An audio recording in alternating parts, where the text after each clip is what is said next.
கர்த்தருடைய பரிசுத்த நாமத்திற்கு மகிமை உண்டாகட்டும். இந்த அதிகாலை வேளையில் நேரலையில் இணைக்கப்பட்டிருக்கிற ஒவ்வொருவரையும், நேரடியாய் ஆலய வளாகத்தில் அமர்ந்து கர்த்தருடைய வார்த்தையை கேட்டுக்கொண்டிருக்கிற ஒவ்வொருவரையும் வானத்தையும் பூமியையும் படைத்த ஆண்டவராகிய இயேசுவின் நாமத்தில் உங்களை அன்போடு நான் வாழ்த்துகிறேன், வரவேற்கிறேன். அற்புத இயேசு ஊழியத்தின் சார்பாக உங்கள் அத்தனை பேருக்கும் என்னுடைய வாழ்த்துதலை பதிவு செய்து கொள்கிறேன். இந்த காலை தியானத்திற்கென்று தேவனுடைய ஆவியானவராலே திருவிளம்பற்றப்பட்ட வார்த்தை ரோமருக்கு எழுதின நிருபம் 12ஆம் அதிகாரம் 11வது வசனம், 221வது பக்கம். எல்லாரும் எடுத்து ரோமருக்கு எழுதின புஸ்தகம் 12ஆம் அதிகாரம் 11வது வசனத்தையும் 12வது வசனத்தையும் நாம் வாசிக்கலாம். இசைந்தவர்களாய், இணைந்தவர்களாய், ஒருங்கிணைப்போடு கூட அந்த வார்த்தைகளை சத்தமாய் வாசிப்போம். 12ஆம் அதிகாரம் 11வது வசனம் 12வது வசனம் வாசிக்கலாமா சேர்ந்து? அசதியாயிராமல் ஜாக்கிரதையாயிருங்கள், ஆவியிலே அனலாயிருங்கள், கர்த்தருக்கு ஊழியம் செய்யுங்கள், நம்பிக்கையிலே சந்தோஷமாயிருங்கள், உபத்திரவத்திலே பொறுமையாயிருங்கள், ஜெபத்திலே உறுதியாய் தரித்திருங்கள். கர்த்தருடைய பரிசுத்த நாமத்திற்கு மகிமை உண்டாகட்டும். அருமையான தேவனுடைய ஊழியக்காரராகிய பவுல் என்று சொல்லப்பட்ட சவுல் இந்த நிருபத்தை எழுதினதாக நாம் வேதத்திலே பார்க்கிறோம். ரோமாபுரி பட்டணத்தில் இருக்கிற தேவனுடைய சபைகளுக்கும், அங்கே இருக்கிற பரிசுத்தவான்களுக்கும், கண்காணிகளுக்கும், அங்கே இருக்கிற ஜனங்களுக்கும் இந்த நிருபம் எழுதப்பட்டது. அதில் என்ன எழுதி அவர் முக்கியப்படுத்தி அந்த வார்த்தையை சொல்லுகிறார் என்கிறதை வேதம் சொல்லுது. எப்படி இருக்கணுமா? நீங்களும் நானும் அசதியாக இராமல், அடுத்து ஜாக்கிரதையாக இருங்கள், உங்கள் ஆவியில் அனலாக இருங்கள், கர்த்தருக்கு ஊழியம் செய்யுங்கள். இந்த ஒரே வசனத்தில் 3 ஆழமான சத்தியங்களை இருப்பதை இந்த நாளில் நாம் தியானிக்க போகிறோம். இதை இப்படி வாசித்தால் இன்னும் நல்லா இருக்கும். அசதியாயிராமல் அனலாயிருங்கள், ஊழியம் செய்யுங்கள். அது அப்படியே நான் யோசித்து பாருங்கள். அசதியாயிராமல் அனலாயிருங்கள், ஊழியம் செய்யுங்கள். வெளிப்படுத்தலில் எழுதப்பட்டிருக்கு, ஒன்று அனலாயிரு, இல்லாட்டி குளிராயிரு. நீ வெது வெதுப்பாக இருந்தால் கர்த்தர் உன்னை வாந்தி பண்ணி போடுவார். அப்போ அனலுக்கு ஒரு தன்மை இருக்குது, குளிருக்கு ஒரு தன்மை இருக்குது. பார்த்தீங்கன்னா ஃப்ரிட்ஜரில் இருக்கிற பொருள் எல்லாமே கெட்டு போகாது. அது ரொம்ப நாள் வச்சுருக்கலாம், எவ்வளோ நாள் ஆனாலும் ஃப்ரிட்ஜில் இருக்கிறத கெட்டு போகாமல் அதுக்குன்னு ஒரு குறிப்பிட்ட டேட் இருக்குது, அது வரையும் அந்த பொருளை பதப்படுத்தி வைத்திருக்கிறாங்க. அதுக்கு ஒரு தன்மை இருக்குது. அனலாக இருக்கிற பொருளுக்கு ஒரு தன்மை இருக்குது, கெட்டு போகாது. அப்போ குளிராக இருந்தாலும் கெட்டு போகாது, அனலாக இருந்தாலும் கெட்டு போகாது. மிதமாக இருக்கக்கூடியது, வெது வெதுப்பாக இருக்கிறது கெட்டு போயிடும். அதனால தான் அனலாக இருங்கள், இல்லாட்டி குளிராக இருங்கள்னு வெளிப்படுத்தலை பார்க்குறோம். ஆனால் இங்கே கர்த்தருடைய வார்த்தை எழுதப்பட்டிருக்கு, நீங்கள் அசதியாக மட்டும் இருக்காதீங்க, அனலாக இருங்க, அப்போ தான் நீங்கள் ஊழியம் செய்ய முடியும். இந்த அசதியாக இராதே என்கிற வார்த்தையை உங்களுக்கும் எனக்கும் ஆவியானவர் அழுத்தம் கொடுத்து இன்றைக்கி நம்மளோடு பேச அவர் விரும்புகிறார். இன்றைக்கி நாம் அநேக பேர் நிறைய காரியத்தில் அசதியாக இருக்கிறோம். கைகள் அசந்து போச்சு, மனசு அசந்து போச்சு, உணர்வு அசந்து போச்சு, கால்கள் அசந்து போச்சு, நம்பிக்கை அசந்து போச்சு, செயல்பாடுகள் அசந்து போச்சு. வேதத்தில் சில வசனங்களை உங்கள் மத்தியில் வைக்க விரும்புகிறேன். ஏன்னா நம்ம வசனம் தான் முக்கியம். எரேமியா 48:10 940வது பக்கத்தை எடுத்து, கர்த்தருடைய வேலையை அஜாக்கிரதையாக அசதியாக செய்கிறவன் சபிக்கப்பட்டவன் என்று சொல்லி வேதத்தில் எழுதப்பட்டிருக்கு. இந்த வார்த்தை ரொம்ப பயங்கரமான வார்த்தை. இதை படிக்கிறப்ப நம்ம லேசை தாண்டி போயிடுவோம். ஏன்னா இது எதுக்குடா நமக்கு சபிக்கப்பட்டவன் வசனம் எழுதியிருக்குதே. கர்த்தருடைய வேலையை மட்டும் நம்ம எப்படி செய்யக்கூடாதான்? கர்த்தருடைய வேலையை அசதியாய் செய்கிறவன் சபிக்கப்பட்டவன், இரத்தம் சிந்தாதபடி தன் பட்டயத்தை அடக்கி கொள்கிறவன் சபிக்கப்பட்டவன். அப்படின்னா யுத்த காலத்தில் யுத்தத்துக்கு போனவன் பட்டயத்தை எடுத்து எதிரிகளை வெட்டணும். எதிரிகளை வெட்டுவதற்கு தான் பட்டயம் கொடுக்கப்பட்டிருக்கு. ஆனால் அந்த பட்டயத்தை பயன்படுத்தாதபடி மடக்கி வைக்கிறவன் சபிக்கப்பட்டவன். ஏன்னா யுத்தத்துக்கு போயாச்சு, யுத்தத்தில் போய் பட்டயத்தை எடுத்து வெட்டணும், எதிரிகளை கொல்லணும், எதிரிகளுடைய சாம்ராஜ்யத்தை அழிக்கணும், அதுக்கு தான் பட்டயம். ஆனால் அந்த பட்டயத்தில் வெட்டாதபடி, அதில் இரத்தம் சிந்தப்படாதபடி தன் பட்டயத்தை மடக்கி வைக்கிறவன் சபிக்கப்பட்டவன். அதே போல் வேலையில், கர்த்தருடைய வேலையில் உண்மையாக இராதவன், கர்த்தருடைய வேலையை அசதியாய் செய்கிறவன். பாருங்க, தன் திராட்சை தோட்டத்திற்கு வேலைக்கு போக சொல்லி அதிகாலையில் போய் தன்னுடைய வேலையாட்களை பண்ணைக்கு அவர் அனுப்பினார். 3ஆம் அதிகாலை வேளையில் போனார்கள் என்று வேதம் சொல்லுகிறது. அப்புறம் 3ஆம் மணி வேளையில் போய் தன்னுடைய தோட்டத்திற்கு, திராட்சை தோட்டத்திற்கு ஆட்களை அனுப்பினார். அப்புறம் 6ஆம் மணி வேளையில் போனார், மீண்டும் வேலைக்கு ஆட்களை அனுப்பினார். அப்புறம் 9ஆம் மணி வேளையில் போயும் தன்னுடைய தோட்டத்துக்கு வேலையாட்களை அனுப்பினார். கடைசியில் 11ஆம் மணி வேளையிலும் தன்னுடைய தோட்டத்திற்கு வேலையாட்களை அனுப்பினார். கடைசியில் அவர் வந்து கூலி கொடுக்க வந்து நிற்கிறாரு. அந்த கூலி கொடுக்கும் பொழுது அவர் சொல்றாரு, பிந்தினோர் தொடங்கி முந்தினோர் வரைக்கும் கூலி கொடுங்க. அப்போ முதல்ல வேலையில் கூலி வாங்கினவர்கள் பிந்தினோர் என்று வேதம் சொல்லுகிறது. அப்போ முந்தினோர்கள் கேட்குறாங்க, என்னப்பா அவங்க இப்போ தான் வேலைக்கு வந்தாங்க, அவங்களுக்கு கூலியும் காலையில் வந்த எங்களுக்கு கூலியும் சமமாக இருக்குதே அப்படின்னு கேட்குறப்ப கர்த்தர் சொல்கிறார், என்னுடையதை என் இஷ்டப்படி செய்ய எனக்கு அதிகாரம் இல்லையா? நான் தயாளனாக இருக்கிற பொழுது நீ வன்கண்ணனாக இருக்கலாமா? என்னுடையதை தான் நான் என்னுடைய இஷ்டப்படிக்கு நான் செய்கிறேன், நீ காலையில் வரும் பொழுதே ஒரு பணத்துக்கு சம்மதிக்கவில்லையா என்று சொல்லி நான் வேதத்தில் பார்க்கிறோம். இதை கேட்குற அன்பு தம்பி, தங்கச்சி, தாயே, தகப்பனே, காலையில் வேலைக்கு போனவர்கள் வேலையை வாங்கி கொண்டார்கள். ஆனால் அந்த இடத்துல அவர்கள் செய்ய வேண்டிய அளவு வேலை செய்யலை, அதனால தான் வேலை மீதி இருந்தது. அடுத்து 3ஆம் மணி வேலையிலும் அதே மீதி வேலைக்கு தான் ஆட்களை அவர் அனுப்பினார். அவர்களும் போய் அந்த வேலையை நிறைவாய் செய்து முடிக்கல, இன்னும் வேலை பாக்கி இருக்கிறது. அதனால தான் அவர் 6ஆம் மணி வேலையில் திருப்பி வேலையாட்களை தேடுகிறார். அந்த 6ஆம் மணி வேலையிலும் வேலைக்கு போனவர்கள் வேலையை நிறைவாய் செய்து வேலையை முடிக்கவில்லை, இன்னும் வேலை மீதி இருக்கிறது. அதனால தான் 9ஆம் மணி வேலையிலும் அவர் வேலைக்கு ஆட்களை தேடினார். அந்த 9ஆம் மணி வேலையில் போனவர்களும் வேலையை முடித்து தீர்க்கவில்லை, முடியவில்லை, தோட்டத்தில் பணி முடியலை. அதனால தான் 11ஆம் மணி வேலையிலும் அவர் ஆட்களை தேடினார். இதை கேட்குற தம்பி, தங்கச்சி, தாயே, தகப்பனே, வேதம் சொல்கிறது அறுவடை மிகுதி, வேலையாட்களோ கொஞ்சம். யாரை நான் அனுப்புவேன், யார் என் காரியமாய் போவான் என்று தேவனுடைய வார்த்தை நமக்கு எழுதப்பட்டிருக்கிறதை பார்க்கிறோம். இன்னைக்கு கர்த்தர் யார் அவருடைய வேலையாக போவான் என்று சொல்லி தேவனுடைய கண்கள் துளாவிக் கொண்டிருக்கிறது. யாராவது என் வேலைக்காக போவாங்களா? என் காரியமா யாராவது பிரயாணம் பண்ணுவார்களா? கிதியோனை பார்த்து கர்த்தர் சொல்கிறார், உன்னை அனுப்புகிறவர் நான் அல்லவா? நீ இருக்கிற பலத்தோடு புறப்பட்டு போ, உன்னை அனுப்புகிறவர் நான் அல்லவா? அப்போ கர்த்தர் ஊழியத்திற்கு நம்மளை அனுப்பும் பொழுது இருக்கிற பலத்தோடு போகணும். அப்போ காலையில் போனவர்கள் வேலையை வாங்கிக்கிட்டு வேலை செய்யலை. இது மாதிரி தாங்க இன்றைக்கி ஊழியத்தில் நிறைய பேர் ஊழியத்தை வாங்கிக்கிட்டு ஊழியம் செய்ய மாட்டேங்கிறாங்க. ஜெபிக்கிறேன்னு ஜெப குறிப்பை வாங்கிக்கிட்டு ஜெபிக்க மாட்டேங்கிறாங்க. நான் ஓவாசிப்பேன்னு சொல்லி ஓவாசத்தை வாங்கி கொண்டு ஓவாசிக்காமல் இருக்கிறாங்க.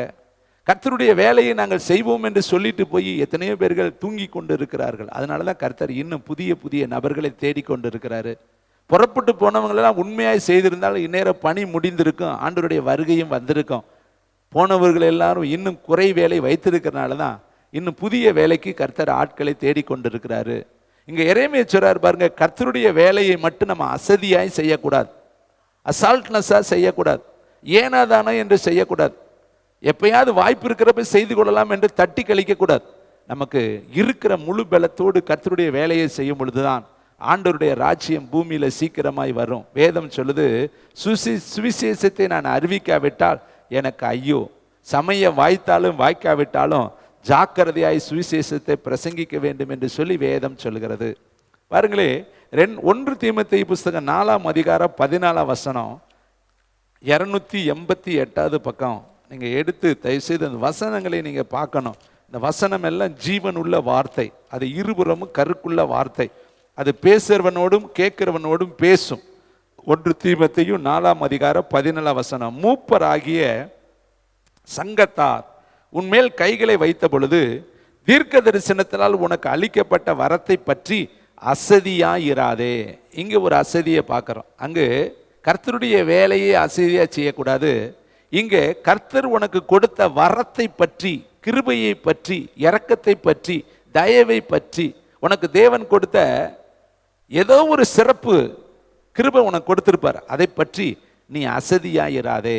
ஒருவேளை உனக்கு பாட தெரிஞ்ச அந்த பாட்டலை பாடுவதில் அசதியாயிராத. ஒருவேளை உனக்கு ஜெபிக்க தெரிந்தா அந்த ஜெபத்தில் நீ அசதியாயிராத. ஒருவேளை சுவிசேஷத்தை அறிவிக்க உனக்கு ஞானம் கிருபை இருந்தா அதை அறிவிப்பதில் நீ அசதியாயிராத. இதைத்தான் தீமோத்தேயுக்கு பவுல் எழுதுறாரு, மூப்பனாகிய சங்கத்தார் உன்மேல் கைகளை வைத்த பொழுது தீர்க்க தரிசனத்தினால் உனக்கு அளிக்கப்பட்ட வரத்தை பற்றி அசதியாயிராதே. இந்த வேதத்தை இந்த இடத்துல நான் பிரசங்கிக்கும் பொழுது ஏசாவை நான் நினைவு கூறுகிறேன். அதை உங்களுக்கும் நான் பகிர்ந்து கொள்ள விரும்புகிறேன். ஏசாவுக்கு பிறப்பிலேயே ஒரு அருமையான ஆசீர்வாதம் கொடுக்கப்பட்டிருந்துச்சு. என்னன்னா சேஷ்ட புத்திர பாகம். பிறக்கிற எல்லாவற்றிலும் அவன் மூத்த மகனா இருக்கிறதுனால, எல்லாரிலும் அவன் மூத்தவனா இருக்கிறபடினால், அந்த 2 பேரிலே அவன் மூத்தவனா இருக்கிறபடினால் எல்லாவற்றிலும் அவனுக்கு 2 மடங்கு கொடுக்கப்பட வேண்டும். எல்லாவற்றிலும் சொத்தை 3ஆ பிரிச்சா அதுல 2 மடங்கு அவனுக்கு போகும். ஏனென்றால் மூத்தவனுக்கு அதிக சுதந்திரம் கொடுக்கணும்னு வேதத்தில் எழுத. ஏன்னா அவன் சத்துவம் முதன்மையானவன், அவன் மேன்மையானவன், அவன் முதல் சத்துவம். அதனால அவனுக்கு தான் அதிகமான பங்கு கொடுக்கப்பட வேண்டும் என்று வேதத்தில் எழுதப்பட்டிருக்கு. ஆனால் அதை வாங்கி கொண்ட ஏசாவோ அதை குறித்து ஜாக்கிரதை இல்லாமல் அஜாக்கிரதை உள்ளவனாய் இருந்தான். அந்த கிருபை மேலே அவன் அசதி உள்ளவனாய் இருந்தான். அவன் சொல்கிறான், இந்த சேஷ்ட புத்திர பாகம் எனக்கு என்னத்துக்கு, எனக்கு பசியாக இருக்குது, எனக்கு சாப்பாடு தான் முக்கியம். அப்போ பின்னாடி வந்த யாக்கோப்பு, அதை வேணா எனக்கு கொடுத்துட்றியா, உனக்கு நான் சாப்பாடு தர்றேன், அந்த சேஷ்ட புத்திர பாகத்தை எனக்கு நீ வாக்கு கொடுத்துட்றியா, எனக்கு நீ தார வார்த்தை கொடுத்துட்றியான்னு கேட்குறான். அப்பொழுது அதனுடைய மேன்மை தெரியாத ஏசா அதை தாரை வார்த்து கொடுத்து விட்டான். நீ வச்சுக்க, அதனால எனக்கு என்ன இருக்குது. அடுத்த நிமிடம் வேதம் சொல்லுது, பின் நாட்களில் அவன் கண்ணீர் விட்டு கவலையோடு தேடியும் அந்த சேஷ்ட புத்திர பாகத்தினுடைய மேன்மை அவனுக்கு இல்லாமல் போயிற்று. இதை கேட்குற தம்பி, தங்கச்சி, தாயே, தகப்பனே, தேவன் உங்களுக்கு பிறப்பிலேயே சில கிருபைகளை கொடுத்திருந்தால் அதை நீங்கள் தாரை வார்த்து கொடுத்துடாதீங்க. பிறருக்கிட்ட அதை நீங்கள் தஞ்சமாய், அடைக்கலமாய், அடமானமாய் வைத்திடாதீங்க. எதையெல்லாம் தேவன் உங்களுக்கு கொடுத்தாரோ அதையெல்லாம் நீங்கள் அசதியாயிராமல் ஜாக்கிரதையாய் பற்றி கொள்ளுங்க. ஏனென்றால் அசதியாய் இருக்கிறவர்களுக்கு அவைகள் ஒரு நாளும் திரும்ப கிடைக்காது. வேதம் சொல்லுது, உனக்கு தேவன் கொடுத்த வரத்தை பற்றி நீ அசதியாயிராதே. அடுத்து பாருங்களேன், நீதிமொழிகள் 19:15, நீதிமொழிகள் 18:9 நான் வாசிக்கிறேன்.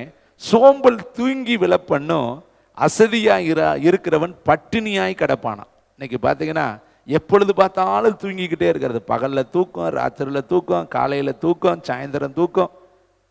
வேதம் சொல்லுது, தாவீது ஒரு நாள் சாயங்கால வேளையில் தூங்கி எந்திரிச்சு உலாத்தி கொண்டிருந்தான். யுத்த காலத்திலே அவன் தூங்கி எந்திரிச்சு உலாத்தி கொண்டிருந்தான். வேதம் சொல்லுது அது யுத்தம் பண்ணக்கூடிய காலம். இப்போ பார்த்தீங்கன்னா பலவிதமான காலங்களை நம்ம பார்க்குறோம். குளிர்காலம் இருக்குது, மழை காலம் இருக்குது, கோடை காலம் இருக்குது, காற்றடி காலம் இருக்குது. அதுபோல் பழைய ஏற்பாட்டு காலத்தில் அறுப்பின் காலம் இருக்கும், சேர்ப்பின் காலம் இருக்கும், விதைப்பின் காலம் இருக்கும். அடுத்து பார்த்தீங்கன்னா பலவிதமான பண்டிகை காலங்கள் பழைய ஏற்பாட்டு காலத்தில் இருந்துச்சு. சேர்ப்பு கால பண்டிகை, அறுப்பு கால பண்டிகை, அடுத்து சர்வாங்க தகன பலி கால பண்டிகை, அடுத்து பலி செலுத்தக்கூடிய பலி விருந்தின் காலங்கள் இருந்துச்சு. அதே போல் யுத்த காலமும் இருந்துச்சு. அப்போ யுத்த காலத்துலனா அவங்க ராஜாக்கள் யுத்தத்திற்கு போகணும், மந்திரிகள் யுத்தத்திற்கு போகணும், படை தலைவர்கள் யுத்தத்திற்கு போகணும், நாட்டில் இருக்கிற ஆண் புத்தர்கள் எல்லாரும் யுத்தத்திற்கு போகணும். அதுக்கு பேரே யுத்த காலம். ஆனால் அந்த யுத்த காலத்தில் தாவீது யுத்தத்திற்கு போகாமல் முப்பிரிகையின் மேலே உலாத்தி கொண்டிருந்தான். அவன் உலாத்தி கொண்டிருக்கும் பொழுது ஸ்நானம் பண்ணுகிற ஒரு ஸ்திரியை கண்டு பாவத்தில் விழுந்தான் என்று வேதம் சொல்லுது. இதிலிருந்து என்ன நமக்கு தெரியுதுன்னா, போக வேண்டிய இடத்துக்கு தாவீது போயிருந்தான்னா பாவத்தை அவன் செய்திருக்க மாட்டான், கொலையாளியை அவன் மாறி இருக்க மாட்டான், அவனுடைய 10 ஸ்திரீகள் கரைபட்டிருக்க மாட்டாங்க, அவனுடைய அப்சலோம் செத்திருக்க மாட்டான், அம்னோன் செத்திருக்க மாட்டான், அவனுடைய மகள் தாமார் கற்பழிக்கப்பட்டிருக்க மாட்டா, அவன் நாட்டை விட்டே கண்ணீரோடு ஓடி இருக்க மாட்டான். இத்தனை தவறுக்கும் ஒரே ஒரு காரணம், அவன் யுத்த நாளிலே யுத்தத்திற்கு போகாமல் முடங்கி போய் வீட்டில் சோம்பல் உள்ளவனாய் படுத்து கிடந்ததான் இதனுடைய மெயின் சுச்சு.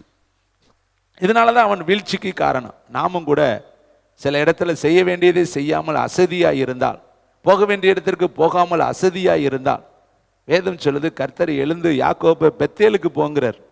அந்த பெத்தேலுக்கு அவன் போகாமல் சுக்கோத்தில் போய் கூடாரம் போட்டானான். அவனுக்கு கர்த்தர் கொடுத்த வார்த்தை பெத்தேலுக்கு போ என்று தான் சொன்னார். நீ எழுந்து பெத்தேலுக்கு போ, அங்கதான் நீ குடியேறணும், அங்கதான் நீ இருக்கணும் என்று சொல்லி கர்த்தர் சொன்னார்.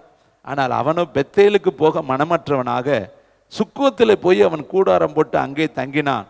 அங்கே அவளுடைய மகள் தீனால் ஊர் சுற்றி பார்க்க போனால், ஊர் சுற்றி பார்க்க போன இடத்துல சீகேம் என்கிறவன் கொண்டு போய் அவளை கற்பழித்தான். அவளுடைய வாழ்க்கை சின்ன பின்னமாய் சிதறடிக்கப்பட்டது என்று வேதம் சொல்லு. எவ்வளோ அசதி பாருங்க. தேவன் சொன்ன இடத்துக்கு அவன் போயிருந்தானா தீனாலே அவன் பாதுகாத்திருக்கலாம். தேவனுடைய பிள்ளைகளை, நம்முடைய வாழ்க்கையிலும் அப்படிதான். கர்த்தர் சொல்றதை நம்ம அசதியாய் செய்யும் பொழுது நம்முடைய வாழ்க்கையில நிறைய விதமான காரியங்கள் வருது. அதனால தான் வேதம் சொல்லுது, அசதியாயிராமல் ஜாக்கிரதையா இருங்கள். ஆவியில அனலா இருங்கள், ஜெபிக்கிறதுல அனலா இருங்கள், துதிப்பதில் அனலா இருங்கள், கைத்தட்டுவதில் அனலா இருங்கள், ஊழியத்தில் அனலா இருங்கள், கர்த்தருக்காய் செய்யக்கூடிய காரியத்தில் அனலா இருங்கள், அசதியாய் நீங்கள் இருக்காதீங்க என்று சொல்லி வேதத்தில் எழுதப்பட்டிருக்கிறது. தேவனுடைய பிள்ளைகளை பாருங்க, லோத்துவை கூட்டிட்டு கர்த்தர் சொல்றாரு, அந்த மலைக்கு நீ ஓடி போங்கிறார் கர்த்தர். அங்கே ஓடி போயிரு, தூரத்துக்கு ஓடி போயிரு, நான் காட்டுற இடத்துக்கு நீ ஓடுங்கிறார். அவன் சொல்றான், அங்கெல்லாம் என்னால் ஓட முடியாது, இந்த மலை இங்கே பக்கத்தில் இருக்கு பாருங்க, இங்கே நான் போயிடுறேன், எனக்கு இந்த இடத்த நீங்க தயவு பண்ணுங்க, அவ்வளவு தூரம் என்னால் ஓட முடியாது, நான் இங்கே பக்கத்தில் போய்க்கிறேங்கிறான். அப்ப கர்த்தர் காட்டுற இடம், அந்த இடத்துக்கு ஓடிரு அப்படின்னு கர்த்தர் ஒரு குறிப்பிட்ட பிளேஸை காட்டுறாரு. இவன் மாறு ஊத்தார சொல்றான், அங்கெல்லாம் என்னால் போக முடியாது, இந்த இடத்துக்கு நான் போயிடுறேன், சரி உனக்கு நான் இந்த விஷயத்துல தயவு பண்ணுகிறேன் ஓடுங்கிறார். அவன் அந்த இடத்துக்கு போகிறதுக்குள்ள சூரியன் உதயமாகிறது, சோதம் குமாரன் மேல அக்கினி இறங்கி வருகிறது. அந்த மலையிலும் அந்த ஓரின சேர்க்கையின் பாவம் இருந்தது. அதனாலதான் இந்த உலகத்துல இன்னைக்கு அது தலைவிரித்து ஆடிக்கொண்டிருக்கு. ஒருவேளை கர்த்தர் சொன்ன இடத்துக்கு அவன் ஓடி இருந்தானா அந்த மலையும் அழிக்கப்பட்டிருக்கு, அங்க இருக்கிற ஜனங்களும் அழிக்கப்பட்டிருப்பாங்க, அந்த பாவம் அங்கேயே அழிஞ்சு போயிருக்கும். அதை தப்பு வித்தவன் லோத்து தான். ஏன்னா சோம்பல், அசதி, ஏன்னா அங்க ஓட முடியாது. நாமும் தாங்க இன்னைக்கு எலியா மாதிரி ஓடணுங்க, ஓட வேண்டிய நேரத்தில் ஓடணும். கர்த்தர் சொல்றாரு, எலியாவே உனக்கு இங்க என்ன இருக்குப்பா, ஏன் படுத்து கிடக்குற, நேற்றெல்லாம் நீங்க வானத்தை திறந்து அக்கினியை இறக்குன நீ இன்னைக்கு போய் சோர்ந்து போய் ஒரு பெண்ணுக்காக பயந்து, ஏசபேலுக்காக பயந்து நீ குகைக்குள்ள படுத்திருக்கிறியே, உனக்கு இங்க என்ன வேலை, எலும்பி வெளியே வா, நீ போக வேண்டிய தூரம் ரொம்ப தூரம் இருக்குன்னு சொல்லி அவனுக்கு அடையை கொடுத்து 40 நாட்கள் அவனை ஓட பண்ணினார். இதை கேட்குற தம்பி தங்கச்சி, இந்த நாட்களில் அசதியாயிராதீங்க, சோம்பலாயிராதீங்க, ஏனதான ஆவி செத்து போனவர்களாக இருக்காதீங்க, கண் சுருகி போன குருடர்களாக இருக்காதீங்க. கர்த்தருடைய வருகை ரொம்ப சமீபமாக இருக்கிறது. தேவனுடைய பிள்ளைகளை பாருங்க, வேதம் சொல்லுது, அசதியாய் இருக்கிறவர்கள் அழிம்பனுக்கு சமானம் என்று நீதிமொழிகள் 18:9 சொல்லப்பட்டிருக்கு. நம்ம அசதியா இருக்கிறது. என்ன பிரதர் ஜெபம் பண்ணீங்களா, ஏதோ பண்றேன் பிரதர். பைபிள் படிச்சீங்களா, என்னமோ செஞ்சு படிச்சுக்கிறேன், அப்பப்ப வாய்ப்பு இருக்கப்பா. சர்ச்சுக்கு போனீங்களா, ஏதோ என்னைக்காவது மனம் இருந்தா, மார்க்கம் இருந்தா, வாய்ப்பு இருந்தா, வசதி இருந்தா, சந்தர்ப்பம் இருந்தா, சூழ்நிலை இருந்தா நாங்கள் போய்க்குவோம், அப்படில்ல நாங்கள் வீட்டிலே லைவ்ல பார்த்துக்குவோம், ஜெபம். இதெல்லாம் அசதி, கேர்லெஸ்.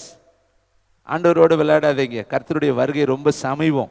அவரோடு மோதினவே இந்த கண்மலையின் மேல் மோதுகிறவன் நொறுங்கி போவான் என்று வேதம் சொல்கிறது. உங்களை கர்த்தர் துதிக்கும்படி தெரிந்து கொண்டார். வேதம் சொல்லுது, இவர்களை எனக்கென்று ஏற்படுத்தினேன், இவர்கள் என் துதியை சொல்லி வருவார்கள். நீங்கள் என்னை தெரிந்து கொள்ளவில்லை, நான் உங்களை தெரிந்து கொண்டேன். ராஜாக்களாக, ஆசாரியர்களாக, லேவியர்களாக என்னுடைய நாமத்தை அறிவிக்கிறதுக்காக நான் தெரிந்து கொண்ட பாத்திரம் என்று சொல்லி வேதம் சொல்கிறது. உலக மனுஷன்ட்ட சாக்கு சொல்ற மாதிரி நம்ம கர்த்தரிடத்துல சாக்கு சொல்ல முடியாத தம்பி தங்கச்சி, தாயே தகப்பனே. அதனால நம்ம அசதியா இராதீங்க, ஜாக்கிரதையா இருங்க. ஒரு வீட்டுக்கு திருடை கண்ணமிட்டா அசதியா இருப்போமா? வேதம் சொல்லுது, யாரை விழுங்கலாமோ என்று பிசாசானவன் வகை தேடி சுற்றி திரிகிறான். உங்களை விழுங்குவதற்கு அவன் வகை தேடுகிறான். பாருங்கய்யா, ஏதேன் தோட்டத்தில் ஏவாளை விழுங்க வகை தேடி வந்து கடைசியில் பாவத்தில் விழுக்காட்டிட்டான். வேதம் சொல்லுது, யூதாஸ் காரியத்துக்குள் சாத்தான் புகுந்தான் என்று வேதம் சொல்லுகிறது. யோபு புஸ்தகத்தில் வாசித்து பார்த்தால் யோபுவை கர்த்தர் கேட்கிறாரு, எங்கே என் தாசனாகிய யோபுவின் மேல் கவனம் வைத்தாயோ, எங்கிருந்து வருகிற? அவன் சொல்றான், பூமி எங்கும் உலாவை சுற்றி திரிந்துட்டு வர்றேன். என் தாசனாகிய யோபுவின் மேல் கவனம் வைத்தாயோ, அவன் உத்தமனும் சன்மார்க்கனும் தேவனுக்கு பயந்து பொல்லாப்புக்கு விலகனுமாகிய அவனை போல ஒருவனும் இல்லை என்று கர்த்தர் சொன்னார். அந்த அளவுக்கு நற்சாட்சி பெற்ற யோபு. ஆனா அவனுடைய வாழ்க்கையிலையும் கர்த்தர் அனுமதி கொடுக்கும் பொழுது சாத்தான் அவனுடைய வாழ்க்கையில எத்தனை பெரிய பாதிப்பை உருவாக்கினான் என்று வேதம் சொல்கிறது. ஆனா யோபு சொல்றாரு, என் நீதியை நான் கெட்டியாய் படித்து கொண்டேன், என் சொந்த கண்களால் அவரை நான் காண்பேன், என்னுடைய வார்த்தைகள் வெள்ளித்தட்டில் வைக்கப்பட்ட பொன் பழத்திற்கு சமானமான இந்த வார்த்தைகள் எழுதப்பட்டால் நலமாய் இருக்குமே என்று சொல்லி அவர் சொல்வதை நாம் வேதத்தில் பார்க்கிறோம். அருமையான தம்பி தங்கச்சி, எசேக்கியா ராஜாவை குறித்து ஒரு சில வசனங்களை சொல்லி நான் முடிக்க கொண்டு போக விரும்புகிறேன். 2 நாளாகமும் 29:11 எடுக்க வேண்டாம். தன் குமாரரை பார்த்து சொல்றாரு, கர்த்தருடைய வேலையை செய்ய நீங்கள் அசதியாயிராதீங்க. யோசுவா சொல்றாரு 18:3, தேசத்தை சுதந்திரித்துக் கொள்வதற்கு நீங்கள் அசதியாயிராதீங்க, போங்க, போய் அலைஞ்சு திரிஞ்சு தேசத்தை பங்கிட்டு கொண்டுட்டு வாங்க, எந்தெந்த ஊர் உங்களுக்கு வேணுங்கிற லிஸ்ட்டை என்கிட்ட கொண்டுட்டு வாங்க, அதெல்லாம் நான் உங்களுக்கு வாக்குத்தத்தமாக கொடுக்குறேன்னு சொல்லி அவர் சொல்றாரு. தன் ஜனங்களை பார்த்து அசதியா உட்கார்ந்து இருக்காதீங்கப்பா, நீங்க தான் ஓடணும், போய் இந்தந்த ஊர் எனக்கு வேணும்னு சொல்லி லிஸ்ட் எடுத்துட்டு வாங்க, எல்லாரும் ஒரு இடத்துல உட்கார்ந்திருந்தா எப்படி தேசம் உங்களுக்கு சொந்தமாகும்? நீங்க ஓடி போய் தேசத்தை சுதந்திரிப்பதற்கு நீங்கள் போய் செயல்படுங்க, அசதியாயிராதீங்க. அப்ப எசேக்கியா தன் குமாரர்களுக்கு சொல்றாரு, கர்த்தருடைய வேலையை செய்ய அசதியாயிராதீங்கன்னு. யோசுவா தன்னுடைய படையை பார்த்து சொல்றாரு, தேசத்தை சுதந்திரித்துக் கொள்வதற்கு நீங்கள் அசதியாயிராதீங்கன்னு. கலாத்தியர் புஸ்தகம் 6:2 சொல்லப்பட்டிருக்கு, ஒருவர் பாரத்தை ஒருவர் சுமங்க. நம்ம ஏன் ஒருத்தருக்காக ஒருத்தர் ஜெபிக்கணும்? இது இன்னைக்கு அநேகர் நம்ம நினைச்சு, நாங்க ஜெபம் பண்ணிக்கிறோமே, எங்களுக்கு எதுக்கு ஒருத்தர் ஜெபிக்கணும்? எப்பேற்பட்ட மனுஷனும் மனுஷன் தாங்க. வேதம் சொல்லுது, மனுஷையும் பலவீனமானது, ஆவியோ உற்சாகம் உள்ளது. நம்முடைய சரீரம் எவ்வளவு பெரிய சரீரமா இருந்தாலும் அதுக்குள்ளே பலவீனம் இருக்கு. தேவனுடைய பிள்ளைகளே, மாம்சம் எல்லாம் புல்லை போலவும், மாம்சத்தில் இருக்கிற மேன்மை எல்லாம் புல்லின் பூவை போலவும் இருக்கு. புல்லும் அழியும், பூவும் அழியும், ரெண்டுமே ஒரு நாளைக்கு இல்லாமல் போயிடும். இங்க பாரு, வேதம் சொல்லுது கலாத்தியர்ல, ஒருவர் பாரத்தை ஒருத்தர் சுமந்து இப்படியே கிறிஸ்துனுடைய பிரமாணத்தை நிறைவேற்றுங்க. ஏன்னா நம்முடைய சரீரம் அசதியான சரீரம். நம்முடைய ஆவியில சில தொய்வுகள் வரும். பாருங்களேன், வேதத்தில் ஒரு மனுஷனுக்கு எப்படி தொய்வுகள் வந்துச்சுன்னு நான் காண்பிக்க விரும்புகிறேன். யாத்திரையாகமம் 17:11 92வது பக்கத்தை எடுத்துக்கொள்ளுங்க. தேவனால் அழைக்கப்பட்டவன், தேவனால் தெரிந்து கொள்ளப்பட்டவன், பிரத்யோகமாய் கர்த்தர் அவனை பேசி தன்னுடைய ஊழியத்திற்கு கூப்பிட்டார். யாத்திரையாகமம் 17:11-12 92வது பக்கம் வாசிக்கலாம். மோசே தன் கைகளை ஏறெடுத்திருக்கையில் இஸ்ரவேலர்கள் மேற்கொண்டார்கள். அவன் தன் கையை தாழ விடுகையில் அமலேக்கு மேற்கொண்டான். மோசேயின் கைகள் அசந்து, எல்லாம் கவனிங்க, எது அசந்து போச்சான்? கை செயலற்று போச்சு. தூக்கிக்கிட்டே இருக்கேன். எவ்வளோ நேரம் தூக்கிக்கிட்டே இருக்க முடியும்? உங்கள் கையை வேணா நீங்கள் வீட்டில் போய், இங்கே வேண்டாம், 10 நிமிடம் நீங்கள் தூக்கிட்டீங்கன்னா உங்களை நான் பாராட்டுவேன். 1/4 மணி நேரம் நீங்கள் தூக்கிட்டீங்கன்னு வச்சிங்களே, கிரேட். 1/2 மணி நேரம் தூக்கிட்டீங்கன்னு கிரேட்டஸ்ட் சொல்லிக்கிட்டே போகலாம். முடியாது. 2 கைகளை தூக்குறது அவ்வளோ கஷ்டம். நீங்கள் தூக்கி வேணா இங்கே 1 நிமிஷத்துக்கு இப்படி ஆராதிப்பீங்க. நீ தனியாக ரூமில் உட்காந்து தூக்கி பாருங்களே, கை தானாக கீழே போயிடும், வெயிட். ஆனால் மோசே கையை எவ்வளவு நேரம் தூக்கி இருந்தானோ அவ்வளவு நேரம் இஸ்ரவேலர்கள் ஜெயித்துக்கிட்டே இருந்தாங்களாம். அவன் கை தாளை கீழே விடுகையில் அமலேக்கு ஜெயித்தானான். நம்முடைய வாழ்க்கையிலையும் ஜெபம் எவ்வளவு தூக்கி பிடிச்சிக்கிட்டே இருக்கமோ அவ்வளவு நம்ம ஜெயித்துக்கிட்டே இருக்கலாம். எப்போ ஜெபம் தாழ்ந்து போகுதோ அப்போ பிசாசு மேற்கொண்டுருவான். அதனால தான் அவன் உங்களை மேற்கொள்ள விடாமல் இருக்கணும்னா உங்கள் அனலாய் உங்கள் ஜெபம் எரிந்து கொண்டே இருக்கணும். அது கட்டாயம் டீம் ப்ரேயர் தேவை, உங்களுக்காக ஜெபிக்கிற நபர்கள் தேவை. அதனால தான் பிரசங்கியில் வாசிக்கிற, ஒருத்தன் தனிமையாக இருந்தால் அவனுக்கு ஐயோ, அவன் விழுந்தால் அவனை தூக்கிவிட ஒருவன் வேண்டுமே, 2 பேர் இருந்தால் அவர்களுக்கு சூடு உண்டாகுமே, ஒருவன் விழுந்தால் இன்னொருவன் தூக்கி விடுவானே. பாருங்க, ஆதாமை படைச்சிட்டு மனுஷன் தனிமையாக இருப்பது நல்லதல்ல என்று சொல்லி கர்த்தர் ஏவாளை படைச்சார். எதற்காக? தனிமை நல்லதல்ல. நம்முடைய ஆவிக்குரிய உலகத்திலையும் தனிமை நல்லதல்ல. நமக்காக ஜெபிக்கிற ஆட்கள் வேணும், நமக்காக பிரயாசப்படுகிற நபர்கள் வேணும். இந்த உலகத்தில் நமக்கு எல்லாத்துக்கும் ஒவ்வொரு ஊழியத்தை கர்த்தர் கொடுத்துருக்கிறார். இப்போ இந்த உடலில் இருக்கிற உறுப்புகள் பாருங்க, ஒவ்வொரு உறுப்பும் ஒரு வேலை செய்யுது. கண் ஒரு வேலையை செய்து, காது ஒரு வேலையை செய்து, வாய் ஒரு வேலையை செய்து, கை ஒரு வேலையை செய்து, கால் ஒரு வேலையை செய்து, அதனதன் வேலையை அதன்னு செய்யுது. ஆனால் எல்லாமே சரீரத்தில் இருக்கக்கூடிய ஒரு உறுப்பு. அப்போ ஒரு வேலையை இன்னொரு ஆள் செய்ய முடியாது. அப்போ ஒரு ஊழியத்தை இன்னொருத்தர் செய்ய முடியாது, இன்னொருத்தருடைய ஊழியத்தை இன்னொருத்தர் செய்ய முடியாது. அவரவர்கள் செய்யணும். ஆனால் ஒரு உறுப்புக்கு ஒரு உறுப்பு இணைந்து செயல்படுது, சப்போர்ட்டாக இருக்குது. அது மாதிரி நாமும் ஒருத்தருக்கு ஒருத்தர் இசைந்து ஜெபித்து தான் கர்த்தருடைய ஊழியத்தை நிறைவேற்றணும். இப்போ இவன் கை கீழே இறங்கிருச்சு. இதை 2 பேர் பார்க்குறாங்க, ஒருத்தர் ஆரோன், ஒருத்தர் ஊரு. அந்த வசனத்தை பாருங்களேன், 2 பேரும் என்ன செஞ்சாங்க? 12வது வசனம். மோசேயின் கைகள் அசந்து போயிற்று. அப்பொழுது அவர்கள் ஒரு கல்லை கொண்டு வந்து அவன் கீழே வைத்தார்கள், அதன் மேல் உட்கார்ந்தான். ஆரோனும் ஊரும் ஒருவன் ஒரு பக்கத்திலும் ஒருவன் மறுபக்கத்திலும் இருந்து அவன் கைகளை தாங்கினார்கள். இவ்விதமாய் அவன் கைகள் சூரியன் அஸ்தமிக்கும் வரைக்கும் ஒரே நிலையில் இருந்தது. நீங்கள் அசதியாக இராமல் ஒரே நிலையில் இருக்கணும்னா உங்களுக்காக ஜெபிக்கிற நபர்கள் கட்டாயம் தேவை. பாருங்க, பேதுருவை கொண்டு போய் ஜெயிலில் வச்சுட்டாங்க. அப்போஸ்தலனுங்க, கர்த்தர் அவனை ஊழியத்திற்கு பிரித்தெடுத்தாருங்க. அவன் விசேஷமான ஒரு கிருபை பெற்றவன். அப்போஸ்தலர்ல பார்த்தீங்கன்னா அவன் பரிசுத்த ஆவியில நிரம்பினவன் என்று வேதம் சொல்லுகிறது.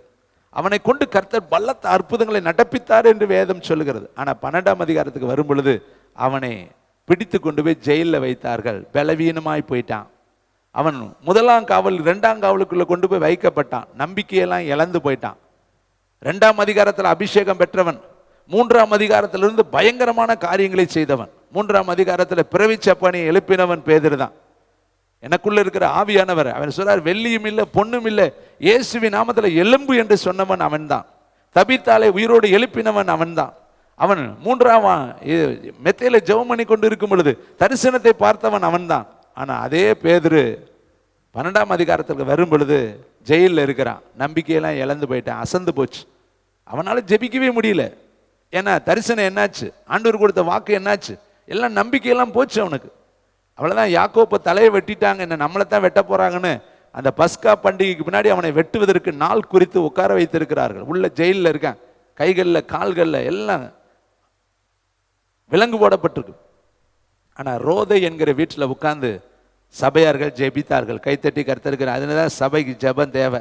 அதனால தாங்க ஜெபம் போன வருஷம் 80 நாள் ஜெபம், 120 நாள் ஜெபம், 90 நாள் ஜெபம். இன்னைக்கு அநேகர் நம்மளை நினைக்கிறாங்க, இவருக்கு வேற வேலையே இல்லை, ஜெபம் நடத்திட்டு இருக்காருன்னு. அப்படி இல்லைங்க. ஒரு சபையினுடைய மேய்ப்பனுடைய இருதயம் உங்களுக்கு தெரியாதுங்க. சபையை பாதுகாக்கணும்னா வேதம் சொல்லுது, தாவீது சொல்றார், ஒரு விசை சிங்கம் வந்துச்சு, ஒரு விசை கரடி வந்துச்சு, அப்போ எல்லாமே வரும். அதுக்கு தப்புவிக்கணும்னா இந்த உலகத்தில் ஒன்னே ஒன்று கட்டாயம் நமக்கு தேவை, ஜெபம் தேவையா இருக்கு. கைத்தட்டிக்கார எஸ்தர் தன்னுடைய 127 நாடுகளில் இருக்கிற ஜனங்களை பாதுகாக்க என்ன செஞ்சா தெரியுமா? 3 நாட்கள் உட்கார்ந்தா, அள்ளும் பகலும் உட்கார்ந்தா. 12 சீசர்களை ஏசப்பா தேர்ந்தெடுக்க 40 நாள் ஜெபம் பண்ணினார். 10 கட்டளைகளை வாங்கிட்டு வர மோசே 40 நாட்கள் சீனாய் மலையில போய் உட்கார்ந்திருந்தார். அந்த கற்பனைகளை உடைச்சிட்டு மீண்டும் 40 நாட்கள் போய் அதை வாங்கிட்டு வர உட்கார்ந்திருந்தார். அப்ப எல்லாமே விளக்கரையத்துல தாங்க இருக்கு. ஏசப்பா இரவு முழுசும் ஜெபம் பண்ணினார், பகலெல்லாம் ஜெபம் பண்ணினார், மலை மேல ஏறி போய் ஜெபம் பண்ணார். அவருக்கே ஜெபம் தேவைன்னா அவர் சொல்றார், சோர்ந்து போகாமல் ஜெபம் பண்ண ஒரு ஓமையை சொன்னார், இடைவிடாமல் ஜெபம் பண்ண ஓமையை சொன்னார். நீங்கள் ஜெபம் பண்ணும் பொழுது அந்தரங்கத்தில் போய் பிதாவை நோக்கி ஜெபம் பண்ணுங்கள், அவர் தான் சொன்னார். ஜெபம் பண்ண வேண்டிய விதம் இன்னதென்று அவர் தான் சொன்னார். அப்ப ஜெபம் என்பது ஏசப்பா வாயிலிருந்து புறப்பட்ட வார்த்தை. நம்ம அசதியா இராமல் ஜாக்கிரதையா இருக்க, ஆவியில அனலா இருக்க, இடைவிடாமல் நம்ம ஜெபம் பண்ணணும். அதுக்கு தான் ஜெபங்களை நம்ம ஏற்பாடு செய்கிறோம். அந்த ஜெபத்தில் நம்ம இணைந்து கொள்ளும் பொழுது நம்ம ஆவி அனலாக மாறும். இப்ப பாருங்க, மோசே கையை தாழ்ந்து போச்சு. அன்னைக்கு ஒருவேளை ஆரோன் அங்க இல்லாமல் இருந்திருந்தால், ஒருவேளை ஊர் அந்த இடத்துல இல்லாமல் இருந்திருந்தா, நிச்சயமாய் அமலேக்கர்கள் மேற்கொண்டிருப்பாங்க, இஸ்ரவேலர்கள் தோல்வி அடைஞ்சிருப்பாங்க. அப்ப இந்த பெரிய வெற்றிக்கு காரணமா இருந்தவர்கள் மோசே மட்டும் கிடையாதுங்க, உடன் இருந்த ஆரோனும், உடன் இருந்த ஊரும், யுத்தத்தில் நடத்தி கொண்டிருந்த யோசுவாவும் பிளஸ் மோசையும். மோசை கடைசி தான், அவன் மேலதான் நின்னான். ஆனா யுத்தத்தில் இருந்தவன் யோசுவா, கைகளை தாங்கினவன் ஆரோன், கைகளை தாங்கினவன் ஊரு, பிளஸ் பாயிண்ட் மோசே. எல்லாரும் 4 பேரும் ஒன்னஸா நின்னாங்க இல்லையா? அங்க ஒரு பெரிய வெற்றி இருந்துச்சு. கைத்தட்டி கர்த்தருக்கு. அதனாலதான் ஆவியில அனலா இருங்க, ஒருத்தருக்கு ஒருத்தர் ஊக்கமா ஜெபம் பண்ணுங்க. இப்ப பேதுரு வெளியே வரணும்னா ரோதை வீட்டுல ஜெபம் வேணும். அங்க உட்கார்ந்து இரவெல்லாம் ஜெபம் பண்ணினார்கள், சபையார்கள் கூடி கதறினார்கள். அந்த சத்தத்தை கேட்டு கர்த்தர் ஒரு தூதனை அனுப்பினார்.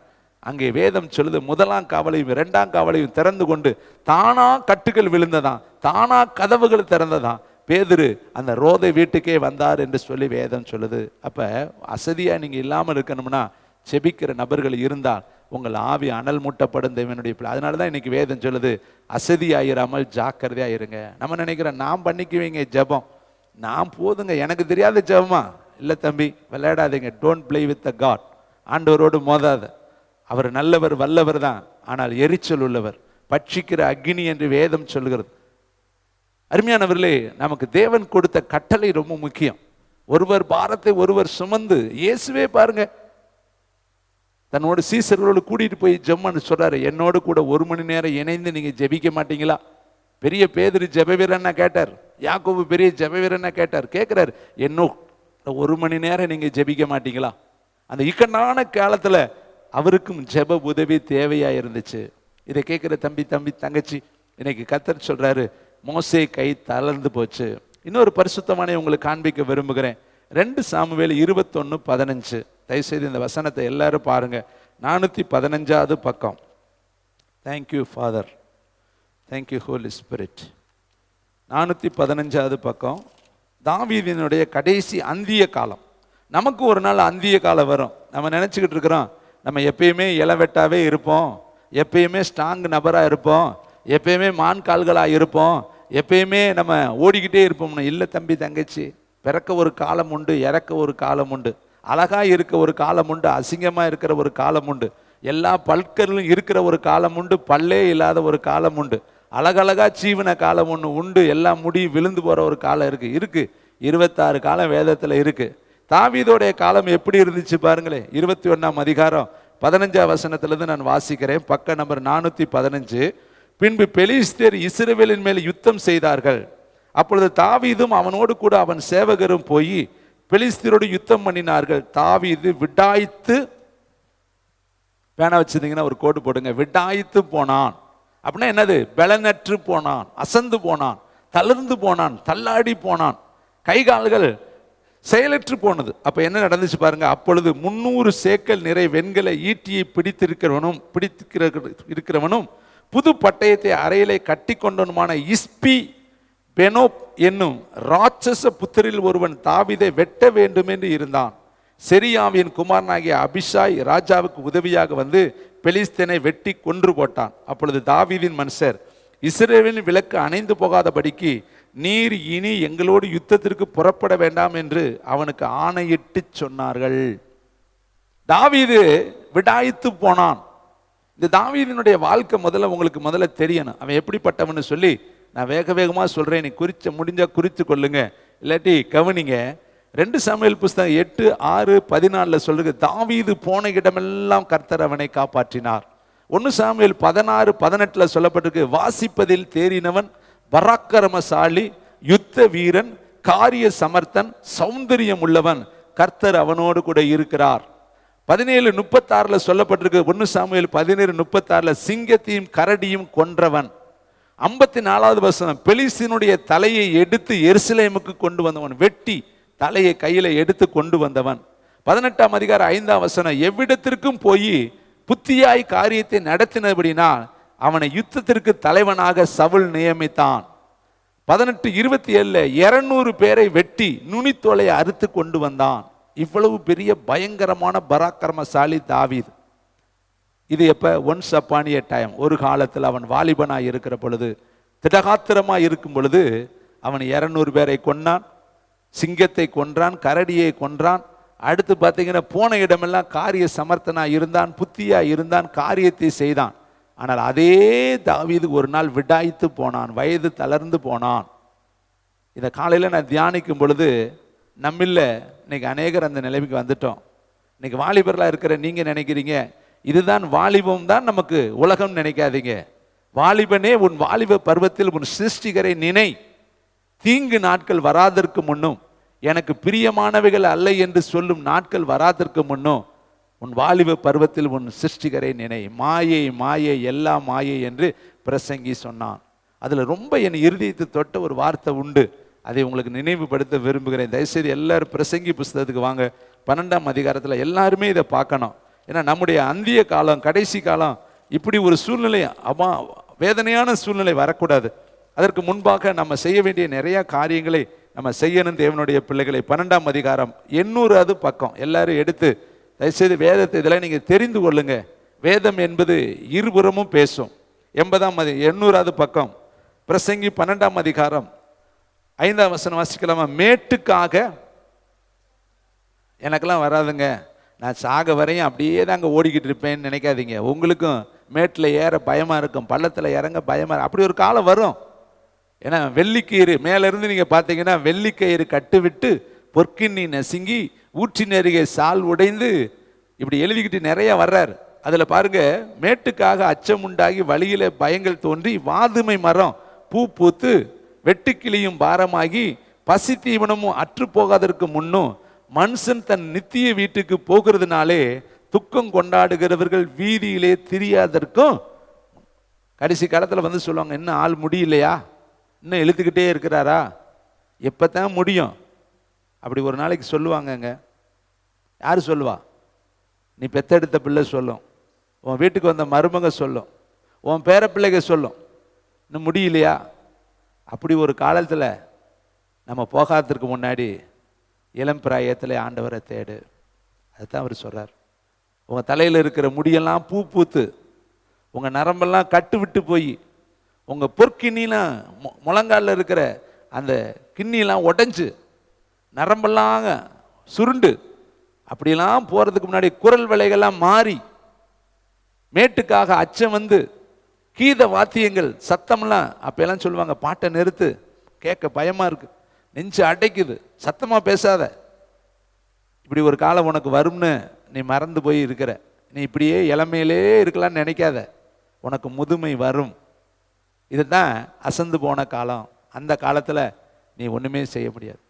அந்த காலத்தில் நீ கூப்பிட்டா கர்த்தர் உனக்கு பதில் கொடுக்க மாட்டார். ஏன்னா நான் கூப்பிடும் பொழுது நீ கேட்க மறுத்தாய், ஆனால் நீ கூப்பிடும் பொழுது நானும் அசட்டை பண்ணுவேங்கிறாரு. அருமையானவர்களே, இப்போ தாவீது பாருங்க, எரன் ஒருத்தனை கொல்றதுக்கு முடியாத காலத்தில் 200 பேர்த்த கொன்று தோலை அறுத்துட்டு வந்துட்டான். அவன் பெண்ணுக்காக, ஒரு மீகாலுக்காக. எவ்வளவு திடகாத்திரமானவன் பாருங்க. சிங்கத்தை வாயை கிழிச்சிட்டான், கரடியை கிழிச்சிட்டான். அதெல்லாம் ஒரு காலம், ஒன்ஸ் அப்பான் எ டைம். ஆனால் இப்போ ஒருத்தர் இஸ்பிங்கிறவன் வந்து இவனை வெட்ட போகிறேன், இவனை எதிர்த்து நிற்க முடியல. பக்கத்தில் வேறொருத்தர் வந்து உதவி செஞ்சான். அப்போ நமக்கும் வேறொருத்தர் உதவி செய்கிற ஒரு காலம் வரும். இதை நம்ம மறந்துட்டு தான் எல்லாத்தையும் தூக்கி எறிஞ்சு பேசுகிறான். அவர் தேவையில்லை, இவன் தேவையில்லை, மாமியார் தேவையில்லை, மருமையன் தேவையில்லை, மாமனார் தேவையில்லை, எல்லாரையும் தூக்கி காலில் உதைக்கிறோம்.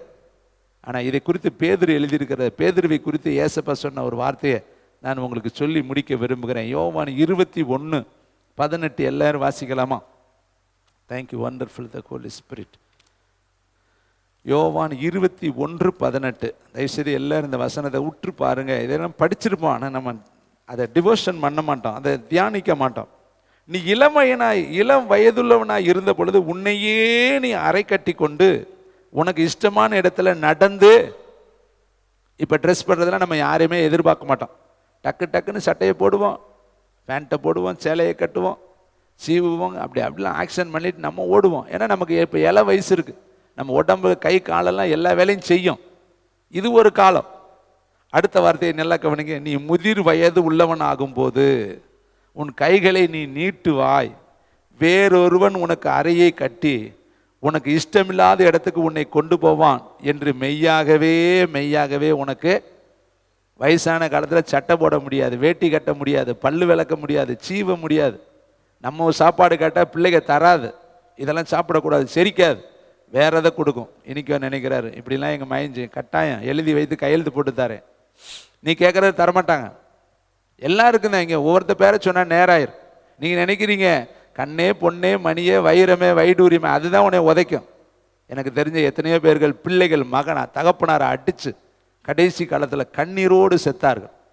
பெத்த பிள்ளை கடைசி வயதாகும் பொழுது அடித்து அந்த தகப்பனார் கண்ணீர் மல்க இப்படி அடிச்சிட்டானே மகன்னு, அந்த வேதனையிலே செத்தவர்கள் எனக்கு தெரியும். வயது முதிர்ந்து ஆகும் பொழுது கையை நீ நீட்டுவ. இப்போ நீயா சேலை கட்டிட்டு ஓடுறே இல்லையா, சீவறது என்ன, ட்ரெஸ் போடுறது என்ன, ஏன்னா இளமை. ஆனால் ஒரு நாள் முதுமை வரும், அப்போ எல்லாருடைய உதவியும் உனக்கு தேவைப்படும். ஜபத்திலையும் நமக்கு எல்லாருடைய உதவியும் தேவைப்படும். எல்லாருமே. அதனால தான் கூடுமானால் எல்லாரோடும் சமாதானமாக இருங்கள், கணம் பண்ண முந்திக் கொள்ளுங்கள். ஏன்னா இந்த உலகத்தில் ஒருவர் பாரத்தை ஒருவர் சுமங்க, அசதியாயிராதீங்க, அனலாயிருங்க, ஊழியத்தை செய்யுங்க. ஏன்னா கொஞ்ச காலம், ஒரு நாள் இந்த உலகம் நமக்கு நிரந்தரம் கிடையாது, விட்டுட்டு போயிடுவோம். நல்லா விடிய நீங்கள் யோசித்து பாருங்கள், என்ன கொண்டுட்டு போவீங்க? ஏதாவது ஒரு குண்டூசி நீங்கள் எடுத்துகிட்டு போயிட்டீங்கன்னா பரவாயில்லை, எடுக்கவே முடியாது. எல்லாத்தையும் விட்டுட்டு எப்படி வந்தோமோ அப்படி தான் போவோம். அப்போ போகிற இடத்துலையாவது நமக்கு மேன்மை உண்டாகும்படி இந்த உலகத்தில் ஊழியம் செய்யுங்க, அசதியாயிராதீங்க. அந்த இளைய குமாரன் திரும்பி வரும் பொழுது தகப்பனார் சொல்கிறாரு, அவன் மரித்தான், திரும்பவும் உயிர்ப்பித்துட்டான், காணாமல் போனான், திரும்பவும் வந்துட்டான், அதனால் கொண்டாடுவோம். இவனுக்கு இதை விட இன்னும் வேற என்ன, இவனுக்கு செய்ய வேண்டியதெல்லாம் செய்யலான்னு கனம் பண்ணுறார். ஆனால் லாசர் ஐஸ்வர்யவானில் பார்த்தீங்கன்னா அவர் சொல்கிற ஒரு வார்த்தை, நீ பூமியில் இருக்கும் பொழுது நன்மையை அனுபவித்தாய், அதனால் இப்போ நீ தீமையை அனுபவிக்கிற. அவன் அங்கே தீமையை அனுபவித்தான், ஆனால் இப்போ அவன் தேற்றப்படுகிறான். அதில் ஒரு வார்த்தை இருக்குது, நீ பூமியில் உயிரோடு இருக்கும் காலத்தில் நன்மையை அனுபவித்தாய். அந்த வசனத்தை நான் இதில் கோடு போட்டு நிப்பாட்டி வச்சுருக்கேன். அப்போ உயிரோடு இருக்கிறதுக்கு ஒரு காலம், உயிர் இல்லாமல் இருக்கிறதுக்கு ஒரு காலம் இருக்குது. உயிரோடு இருக்கிற காலம் எவ்வளவு? பழைய ஏற்பாட்டு காலத்தில் 900, 915, 925, 940 அப்படியே அடிச்சு 120 கொண்டு வந்தார். அப்படியே மோசே கொண்டு வந்தார் 70, பலத்தின் மிகுதினால் 80. இப்போ 100 வயசு நீங்கள் ரேராக பார்க்கலாம், எங்கேயாவது ஒருத்தர் 100 வயசு இருப்பாங்க. ஆனால் பெரும்பாலும் பார்த்தீங்கன்னா 80, 85, 90, 95 தாண்டவே முடியாது. அப்படியே பார்த்தீங்கன்னாலும் அந்த உருவ தோற்றத்தை பார்த்தீங்கன்னா விகாரத்தோடு குலைந்து போய் இருப்பார்கள். அவ்வளோதாங்க மனுஷனுடைய ஆயுசு காலம். பூவை போலவும் புல்லின் மேன்மையை போலவும் மனுஷன் இருக்கிறான். அதனால் இந்த நாட்களில் உங்களை அன்பாக நான் கேட்டுக்கொள்ளக்கூடியது, அசதியாயிராதீங்க. சங்கீதம் 92:13 வசனத்தை வாசித்து பார்த்தா, அவர்கள் முதிர் வயதிலும் எப்படி இருப்பாங்களா, கனி தந்து புஷ்டியும் செழிப்புமாய் இருப்பார்கள். சங்கீத உபாகத்தில் 34:7 மோசே கடைசி வயசு 120 வயசுல நிற்கிறார். அவரை குறித்து மட்டும் வேதம் சொல்லுது, அவர் முதிர் வயதில் எப்படி இருந்தார்னா, கண்கள் இருள் அடையவில்லை, பலன் குறையவில்லை. கைத்தட்டி கர்த்தருக்கு நன்றி சொல்லுங்க. கண்கள் இருள் அடையலைங்க, பலன் குறையலைங்க. வானத்தையும் பூமியும் படைத்த ஏசப்பாவுக்கு வயசு எத்தனை வயசு தெரியுமா? அந்த பூமியில் ஆண்டவர் கொடுத்தார் பிதா. எத்தனை வயசு கொடுத்தார்? 34 வயசு தான். 30 வயசு வரை வீட்டில் இருந்தார். 3.5 வருஷம் தான் அவர் ஊழியம் செஞ்சார். 34 வயசுக்குள்ள பிதாவாகிய தேவன் அவருடைய ஓட்டத்தை முடிக்க கட்டளை விட்டுட்டார். ஆனால் இன்னைக்கு நமக்கு எத்தனை வயசு கொடுத்துருக்கிறார்? அவருக்கே 34 தான் கொடுத்தார். ஆனால் இன்னைக்கு 34 இன்னைக்கு இங்கே உட்காந்து இருக்கிறார். இனிமேல் நம்ம வாழ போகிறோம்னு நினச்சிட்டு இருக்காதீங்க. கடைசி காலம் வந்துருச்சுங்க. எக்காலங்களை துணிக்க போகுதுங்க. வானத்தில் தூதர்கள் எழும்ப போகிறாங்க. ஏசப்பாவுடைய வருகைக்கு முன்னாடி வானங்கள் சுருட்டப்பட போகுது. அதனால் அவருடைய வருகைக்கு நம்ம ஆயத்தமாக அசதியாயிராதீங்க. உங்கள் ஆவியை குறித்து, குடும்பத்தை குறித்து, பிள்ளைகளை குறித்து, எதிர்காலத்தை குறித்து, பரலோகத்தை குறித்து ஜாக்கிரதையாக இருங்க. உங்கள் ஆவியை அனல்படுத்துங்க. ஜெபம் பண்ணுங்க, வேதத்தை படிங்க. வசனத்தை படிக்கும் பொழுது ஆவி அனல் மூட்டப்படும். ஜெபிக்கும் பொழுது ஆவி அனல் மூட்டப்படும். பரிசுத்த ஐக்கியத்தில் இணையும் பொழுது உங்கள் ஆவி துள்ள ஆரம்பிக்கும். அதனால தான் ஆவியில் அனலாயிருங்கள். அடுத்து கர்த்தருக்கு இந்த உலகத்தில் ஊழியம் செய்யுங்கள். எல்லாரும் எலும்பி நின்று பரலோகத்துக்கு நேரம் கைகளை உயர்த்தி ரீபா காலா ரபா ஷபாலா ரபா